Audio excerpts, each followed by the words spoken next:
லஞ்ச புகாரில் ஜிஎஸ்டி துணை ஆணையர் கைது செய்யப்பட்டிருக்கிறார். அண்மை செய்தியாக பார்க்கிறோம். லஞ்ச புகாரில் மதுரை மத்திய ஜிஎஸ்டி துணை ஆணையர் சரவணகுமார் கைது செய்யப்பட்டிருக்கிறார்.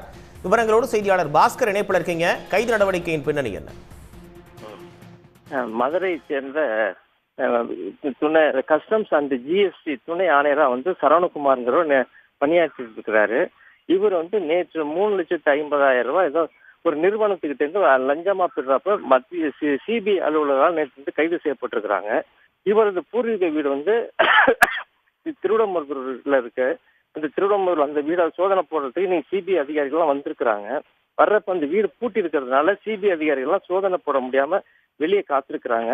மதுரையில இருந்து இன்னொரு கூடுதல் சிபிஐ கூடுதல் டிஎஸ்பி வராங்க. அவங்க வந்ததுக்கு பிறகு அந்த வீட்டின் பூட்டை உடைத்து சோதனை நடத்துறதுக்கு அவங்க தயாராக இருக்கிறார்கள். தகவல்களுக்கு நன்றி பாஸ்கர். உடனுக்குடன் செய்திகளை தெரிந்து கொள்ள சன் நியூஸ் பெல் ஐகானை கிளிக் பண்ணுங்க.